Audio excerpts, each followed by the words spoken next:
आपका नाम? ठीक है। तो बेहद खुशी का मौका है, यहाँ बुड्ढा खेड़े में हम आए हैं चौधरी इम्तियाज़ साहब, प्रधान इम्तियाज़ साहब के घर। इनके पोता पोती ने बहुत बड़ा काम किया है। दो बच्चों ने जो है नीट क्वालिफाई किया है जी। बहुत बहुत बहुत खुशी का मौका है ये। मैं अभी इतनी सब जगह गया, लेकिन ऐसा मौका कि एक दो बच्चों का एक ही साथ दोनों ने नीट क्वालिफाई किया, बहुत अच्छे मार्क्स से किया है। इनके 633 हैं आउट ऑफ 720, और इनके तैयबा है इनके 626 है। बहुत अच्छा स्कोर है ये, और हमारी दुआ है कि दोनों बच्चों को अच्छा कॉलेज मिले और ये अच्छे डॉक्टर बने, और इसी तरह अपने मुल्क की, अपने इस गांव की, बुड्ढा खेड़े की, सहारनपुर का नाम और पूरे हिंदुस्तान का नाम पूरी दुनिया में रोशन करें। और इनके वालिद साहब तजमुल साहब भी हैं हमारे साथ। तो ये इसी जो इतनी बड़ी खुशी है, इसको बांटने हम यहाँ आए बुड्ढा खेड़े में। हम दोनों बच्चों से बात करेंगे, और सबसे पहले हम पूछते हैं कि इनसे भाई से कि कैसे पढ़ाई करते थे आप, क्या स्ट्रेटेजी रहती थी आपकी? इतना अच्छा स्कोर है आपका 633, बहुत अच्छा स्कोर है आउट ऑफ 720। जी सर। जी, पढ़ाई करने का तो हर बंदे का अलग अलग तरीका होता है, उसमें तो मैं डिटेल में नहीं जाना चाहूँगा कि कैसे पढ़ाई करनी है। अब किसी बच्चे का फिजिक्स कमज़ोर होता है, किसी की बायो कमज़ोर होती है, किसी की केमिस्ट्री कमज़ोर होती है। अब वो तो अपने बेसिस के ऊपर उसका जो मतलब वीक पॉइंट है, अगर उसको ज़्यादा टाइम देगा तो ऑब्वियसली वो अपने सब्जेक्ट को इम्प्रूव कर पाएगा। तो इसमें तो मैं नहीं बताना चाहूँगा कि मतलब क्या स्टडी किया मैंने, कैसे किया। अच्छा। वो तो, लेकिन एक बात जो मेन इंपॉर्टेंट बात है, जो मतलब हर बच्चे को कहीं ना कहीं तक काम ज़रूर आएगी, मतलब ज़िंदगी में कोई भी कॉम्पिटेटिव एग्जाम क्रैक करने का एक तरीका है। उसमें जितने सब्जेक्ट होते हैं, तीनों को मेरे में 3 देश में 3 की बात कर रहा हूँ, हमेशा तीनों को बराबर टाइम देना चाहिए। जो हमारा वीक एरिया है, हालांकि आप उसको थोड़ा 1-2 घंटा अगर एक्स्ट्रा दें तो चलेगा, लेकिन तीनों को रोज़ पढ़ना चाहिए। अगर मान लीजिए हमारा एक ही सब्जेक्ट को हम बार बार करेंगे तो उससे फिनिशिंग नहीं आएगी। मतलब आप 2-4 दिन के बाद उसको भूल जाएंगे, 2-4 दिन तक उसको छोड़ देंगे। तो मेरा यही है, तीनों सब्जेक्ट डेली पढ़ने। आप ऐसे टाइम टेबल बना के पढ़ते थे या बस ऐसे ही रूटीन तीनों को इस तरह से टाइम टेबल था, कैसे पढ़ते थे? जी, 3-3 घंटे वैसे तो हर सब्जेक्ट को देता था मैं, लेकिन जैसा कि मेरा केमिस्ट्री वीक पॉइंट था तो 4 घंटे केमिस्ट्री को दे दिया, फिजिक्स स्ट्रॉन्ग की तो फिजिक्स में कभी 1.5 घंटा भी चल जाता था। तो वो ऐसा था। बिल्कुल सही। एक अच्छा मैसेज है कि आपका जो भी सब्जेक्ट है उनको आप डेली पढ़िए, थोड़ा थोड़ा ही पढ़िए पर डेली पढ़िए। जिसमें आपका कॉन्फिडेंस है, जिसमें आपका वो है, उसमें थोड़ा कम भी चलेगा, लेकिन जिसमें आपका वीक एरिया है उस पर ज़्यादा फोकस करने की ज़रूरत होती है। और डेली पढ़ने से थोड़ा सा, जैसे पहले बायो पढ़ा आपने, फिर केमिस्ट्री पढ़ा, फिर फिजिक्स पढ़ा, तो इस तरह थोड़ा थोड़ा डिवाइड करके पढ़ने से किसी भी एग्ज़ाम को क्लियर करने में जो उसकी प्रिपरेशन स्ट्रेटेजी है उसमें। तो अभी जैसे आपने नीट क्वालिफाई किया, तो आपका किस तरह, कौन सी बुक से पढ़ते थे, किस तरह से पढ़ाई करते थे? जी, बुक्स काफ़ी सारी होती हैं, लेकिन अगर हम इस नीट की बात करें तो 2017 से पहले ऐसा था कि NCERT से ज़्यादा कुछ नहीं आता था बायो में। तो पहले हमें एक्स्ट्रा बुक्स भी पढ़नी पड़ती थी, लेकिन 2019 के बाद कॉम्पिटेटिव एग्जाम भी चेंज हुआ है, उसमें NCERT पर ज़्यादा फोकस किया जा रहा है। तो 2019 के बाद हर बच्चा NCERT पढ़ने लग गया। लेकिन ऐसा ज़रूरी नहीं है कि अगर हमने NCERT पढ़ी तो हमारा कॉम्पिटेटिव एग्जाम क्लियर हो जाएगा। NCERT एक ऐसी बुक है, मतलब अगर उसकी आप एक लाइन उठा के देखेंगे ना, अगर आपने एक चैप्टर 20 बार भी पढ़ लिया तो अगर आप उसको 21 बार पढ़ने बैठेंगे ना, तो आपको एक ना एक पॉइंट ज़रूर, मैं गारंटी के साथ दे सकता हूँ कि बिल्कुल नया पॉइंट आपको मिलेगा ही मिलेगा, उसमें 110% मिलेगा। जो बच्चा पढ़ता है NCERT, कितनी बार पढ़ ले वो उतनी बार कम है। तो ये ज़रूरी नहीं है कि आपने NCERT पढ़ ली तो आपका सिलेक्शन हो जाएगा। NCERT तो एक मतलब बहुत अच्छी बुक है, पढ़नी चाहिए। बेसिक्स क्लियर करने के लिए आपको NCERT पे फोकस करना चाहिए, आपका ये कहना है। और उसके बाद भी आपको आगे दूसरी कोचिंग से या टेस्ट पेपर से या जो ऑनलाइन पोर्टल से उनसे हेल्प लेनी चाहिए। उसके बाद आप अच्छा स्कोर कर सकते हैं। सिस्टम के साथ चल रही है, मतलब जैसा चल रहा है दुनिया में उसके हिसाब से ढालना पड़ता है। पहले नीट NCERT से नहीं निकलता था, लेकिन NCERT बहुत अच्छी बुक है, उसकी हर एक लाइन में डेप्थ है, तो NCERT तो मतलब मस्ट है पढ़नी।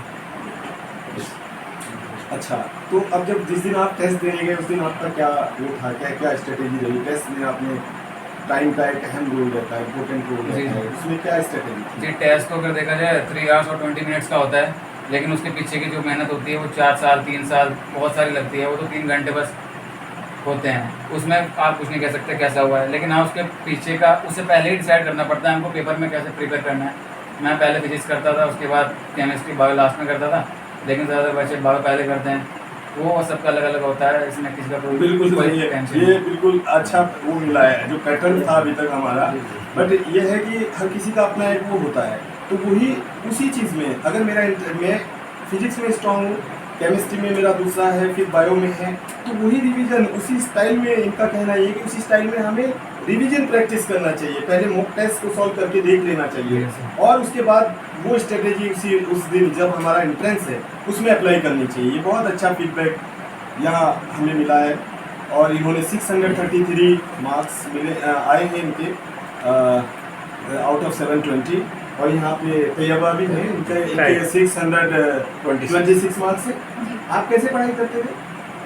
मतलब कि जैसे पढ़ाई तो इन 2 साल की, सिर्फ इन 2 साल की नहीं देखी जाएगी, मतलब पीछे की भी बहुत मेहनत है। स्टार्टिंग से ही सब चलता है बच्चे का, मतलब माँ बाप मेहनत करते हैं स्टार्टिंग से, अपने बच्चे को मतलब बेसिक से पढ़ाते हैं, उल्टी चीज़ों से मतलब दूर रखते हैं। स्टार्टिंग से ही आपको पहले से ही मतलब अच्छा होना बिल्कुल, चाहिए। आप स्टार्टिंग से जो आपकी बुक्स थी उनको अच्छे से पढ़ते आए, बेसिक्स को क्लियर करते आए, जो भी सब्जेक्ट हाँ जो भी आपका सब्जेक्ट रहा उस पर आप शुरू से ही स्टार्टिंग से ही जो भी क्लास रही आपका टारगेट ये रहा कि आप अपने सब्जेक्ट्स को अच्छे से पढ़ेंगे और उन बुक्स को अच्छे से पढ़ेंगे और अपना इसमें वो बिल्कुल सही बात है। न्यू अगर आपकी मजबूत है तो आप जो है उस पर बिल्डिंग बना सकते हैं। यही है कि आप शुरू से ही जो आपकी स्टार्टिंग एजुकेशन की आपके बच्चों की उस पर ज़रूर ध्यान दें और उनको देखें कि वो किस तरह से पढ़ाई कर रहे हैं और उनके इसी उसमें मोड में कि आप शुरू से ही जो है बच्चे अपनी बुक्स को पढ़ें, उनके क्वेश्चंस को सॉल्व करें और उसके जो भी क्वेश्चंस हैं उनको सॉल्व करके कंप्लीट करें सब्जेक्ट्स को। तो अभी टेस्ट में आपने उस दिन जब टेस्ट देने गए उसमें क्या स्ट्रेटजी थी? उस दिन जैसे आपने तो फर्स्ट अटेम्प्ट में इतने अच्छे नंबर हैं आपके 626 नंबर, बहुत अच्छे नंबर हैं, तो उस दिन आपकी क्या प्लानिंग थी? 3 घंटे का टाइम बहुत कम होता है, लिमिटेड सा टाइम होता है, हमें बहुत सारे सवाल करने होते हैं, फिजिक्स, केमिस्ट्री, बायोलॉजी सब कुछ। तो आपका क्या ऐसा अच्छी टेक्निक आपने अप्लाई करी कि इतना अच्छा स्कोर आया? बात सही है कि मतलब एक तो अपने आप पे अब यकीन होना चाहिए कि जो मैंने पढ़ा है, बचपन से मैंने मेहनत की है, अब तक अभी इन 2 साल और ज़्यादा मेहनत की है, तो जब आपने मेहनत की है तो आपको उसका फिर रिजल्ट भी मिलेगा ही। ये मतलब पापा ने मुझे बहुत मोटिवेटेड रखा है लास्ट मोमेंट तक कि डरना नहीं है, जब मेहनत करी है तो फिर रिजल्ट भी आएगा ही। बहुत अच्छी बात। आपकी जब मेहनत करते हैं आप तो उससे कॉन्फिडेंस आता है। दूसरा जो इम्पोर्टेंट पॉइंट बताया इन्होंने एबा ने वो ये है कि हमारे वालिदैन का हमारे ऊपर यकीन, एक कॉन्फिडेंस कि हाँ आप कर सकते हैं। ये सपोर्ट अप एंड डाउन्स आते हैं, पर अगर आपकी फैमिली मेंबर्स का उसमें सपोर्ट है और वो आपको नहीं बेटा आज ये हो गया है कल ट्राई करते हैं दूसरा, तो ये भी बहुत बड़ी बात है। ये इसके लिए आपके वालिदैन को बहुत बहुत मुबारक जी। पापा ने बहुत बार कहा है मतलब कि तुमने मेहनत की है, तुम दे क्या हो, आगे किस्मत की बात है और जो भी होता है, बिल्कुल, उसका लेकिन रिजल्ट आप आया अपना है। 100% दो, हमें मतलब हम तुम्हारे साथ हैं हर चीज़ में, चाहे कुछ भी हो, रिजल्ट कुछ भी आए, लेकिन इंशाल्लाह अच्छा ही है। दोनों भाई बहन से मैं पूछूंगा। दूसरे अब आप सक्सेसफुल कैंडिडेट्स हैं, दोनों बच्चों के इतने अच्छे नंबर हैं, जो अभी स्टूडेंट्स तैयारी कर रहे हैं उनके लिए आप क्या क्या क्या मैसेज है आपका? जी, मैं पहले बात जैसा कि मैंने एक ड्रॉप लिया है तो मुझे पता है कि जो ड्रॉपर बच्चा होता है उसके ऊपर मतलब इतना प्रेशर होता है कि मैं आपको नहीं बता सकता, क्योंकि वो मैं उनके साथ रह चुका हूँ। मुझे पता है ड्रॉपर बच्चा ही सोचता है कि मेरा क्या होगा, क्योंकि उसको एक बार चांस मिल चुका होता है। फ्रेशर पे इतना प्रेशर नहीं होता क्योंकि उसका फर्स्ट अटैम्प्ट होता है। तो ड्रॉपर हमेशा कन्फ्यूजन में रहता है कि मुझे कैसा करना है। तो मेरे सर की मुझे एक बात याद आ गई जो मैं ड्रॉपर्स के लिए कहना चाहता हूँ कि ड्रॉपर जो है एक तो सबसे पहले सोचता है कि दुनिया क्या कहेगी, इसकी तो टेंशन लेना छोड़ दो, सबसे पहले आगे बढ़ते रहो। अब मैं आपको एक एग्जांपल से समझाता हूँ, मेरे सर ने समझाया था मुझे, मैं वो यहाँ पे बता रहा हूँ। जो हिरन होता है वो 90 किलोमीटर प्रति घंटे की स्पीड से भागता है और जो शेर होता है वो 60 किलोमीटर प्रति घंटे की स्पीड से भागता है। लेकिन 95% केस में हिरन शिकार बन ही जाता है, उसका शेर का 90% में बन जाता है, चाहे आप देख लीजिएगा। अब लेकिन रफ्तार तो उसकी तेज़ है। अब जो हिरन का खौफ है ना उसके दिमाग में चल रहा है तो उसको मजबूर करता है कि बार बार शेर को देखे कि शेर कहाँ गया, कहाँ पे आ गया।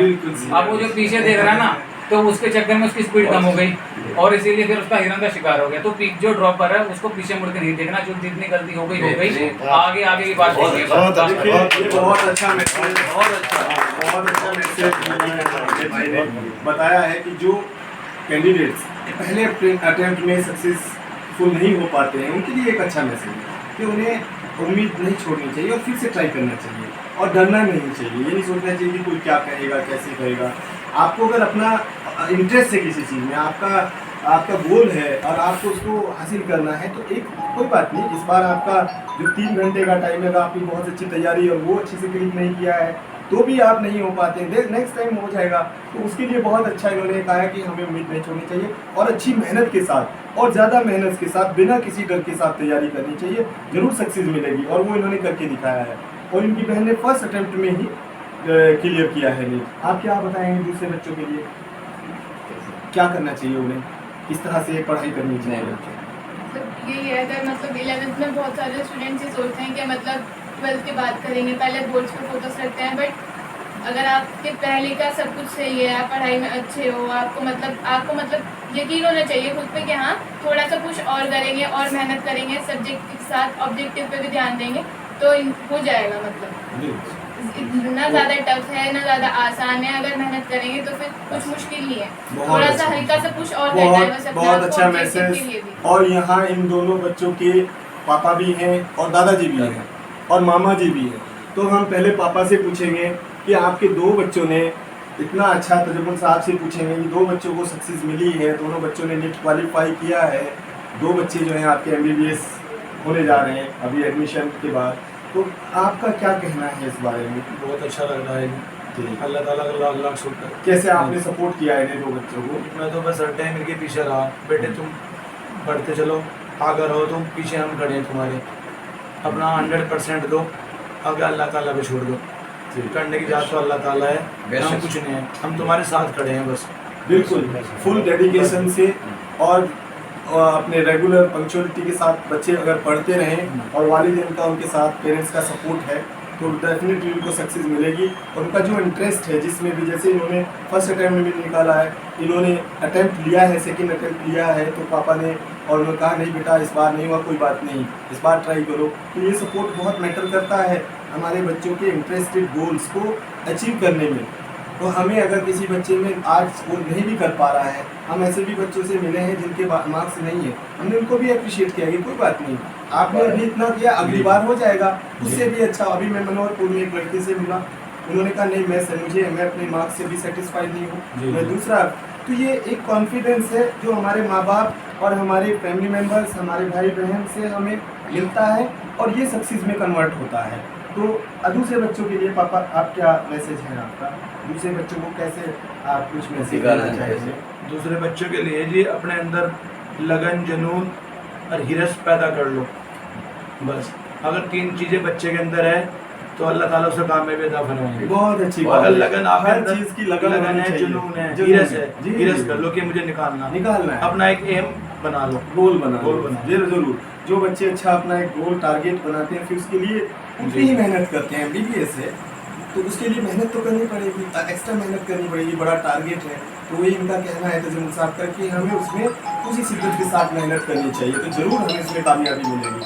बहुत बहुत शुक्रिया। यहाँ दादाजी से भी एक सवाल पूछेंगे कि दादाजी हैं यहाँ चौधरी इम्तियाज साहब, प्रधान रहे हैं बुड्ढा खेड़े के, तो कैसा लग रहा है आपको? जी जी हाँ, आपके 2 पोता पोती आपके, मुझे तो ऐसा लग रहा जी कि मुझे 80 साल की मेरी उम्र आने वाली है जी, मुझे 80 साल में अल्लाह ताला ने इतना दिया कि मेरे पोते पोते अल्लाह ताला ने बहुत ऐसी जगह पहुँचाए दिए। अल्लाह ताला ने हो रख गए तरक्की दे रख गए, MD बने जी। हम सब की यही दुआ है कि ये बच्चे इनकी मम्मी ने इन्हें पढ़ाए, इनका पापा इन्हें लियो खिला जी। अभी मैं जो लियो रो एक रोको दुआ में बहुत बढ़िया, आपकी दुआएं काम आई। आपकी दुआएं काम मामा जी भी हैं, मामा जी से भी पूछेंगे हम, मामा जी से भी 2 वर्ड बताएंगे बच्चों की इतनी बड़ी कामयाबी मिली है, पूरी फैमिली मेंबर्स यहाँ पे हैं, तो मामा जी से भी पूछेंगे। तो ये तो हमारे लिए बड़ी एक गर्व की बात है कि दोनों बच्चों का एक नंबर आया। अति मेहनती बहुत है माशाल्लाह। साहिबा इसमें कॉन्फिडेंस इतना है, बहुत कॉन्फिडेंस है, हर चीज़ कर लूँगी, कुछ भी है हिन्ना हो जाएगा। माशाल्लाह ये चीज़ होनी चाहिए, मेहनत और यकीन खुद पे, ये चीज़ ज़रूरी होनी मेहनत से चाहिए। कॉन्फिडेंस बनता है। जब हम शुरू से मेहनत कर रहे होते हैं, हमारी जो नॉलेज है वो हमारी स्ट्रेंथ बनती है। हम जो स्टेप बाय स्टेप मेहनत करके चलते हैं उससे जो हमें सक्सेस मिलती है वो हम उसका एक न्यू बनती है, और उस पर फिर हम जो सक्सेस है वो एक बिल्डिंग की तरह हमारी उसमें फॉर्म में आती है, ये गोल अचीव कर लेते हैं हम, स्टेप बाय स्टेप करते हुए मेहनत करते हुए। बहुत बहुत बहुत शुक्रिया। और जी जी आप ये मामू जान भाई जी बाबू जान जी सबको बहुत मुबारक हो, बहुत बड़ी कामयाबी कहना है। चाहते हैं। जी बताइए बताइए आप क्या आ जाइए। मैं तो बस यही कहूँगा कि क्योंकि अब जैसे कज़िन है, एज डिफरेंस है हमारा लगभग 8-10 साल या उससे ज़्यादा, तो क्योंकि जब फैमिली में देखते हैं कि जैसे फैमिली गैदरिंग हो रही है तब बच्चे नहीं है वहाँ पे, या कोई फंक्शन है तब बच्चे नहीं है वहाँ पे, तो पता चलता है कि किसी और बड़े प्रोसेस में है वो, ठीक है। तो ये ऐसा नहीं है कि 1 साल की 2 साल की इनकी मेहनत है, ये वो प्रोसेस है जो पिछले 8-10 साल से चल रहा है। तो जैसा एनवायरनमेंट इन्हें बच्चों को मिला, ठीक है, उसी तरीके से उसी डिलीजेंस के साथ, मेहनत के साथ, कंसिस्टेंसी के साथ इनके पेरेंट्स ने मेहनत करी, ठीक है। वो इनका सेक्रीफाइस है, साथ साथ इनके पेरेंट्स का भी सेक्रीफाइस है। बस मैं तो यही कहना चाहूँगा कि अगर कुछ भी अचीव करना है तो रिजल्ट ओरिएंटेड ना रहे, रिजल्ट के बारे में नहीं सोचे, बस प्रोसेस को बिलीव करें और काम करते रहें। और वही इन दोनों बच्चों ने किया है और इंशाल्लाह आगे भी करेंगे। और ये तो अभी शुरुआत है, अभी आगे बहुत लंबी अच्छा जर्नी करेंगे, है। बिल्कुल इतनी कम इसमें उन्होंने अच्छा इतना बड़ा टारगेट अचीव किया है। आगे अच्छे MBBS डॉक्टर, MD, उसके बाद बहुत सारी चीज़ें हैं। और ये पूरे हम तो दुआ करते हैं कि भाई पूरे मुल्क का, पूरे हिंदुस्तान का भी नाम रोशन करे, इतने अच्छे डॉक्टर बने, अपने फील्ड में इतना अच्छा नाम करें। और इंशाल्लाह भाई साहब को फिर दोबारा आने का हाँ मौका बिल्कुल, मिले। और ये अच्छा करते रहे और बार बार आते रहे। जी शुक्रिया।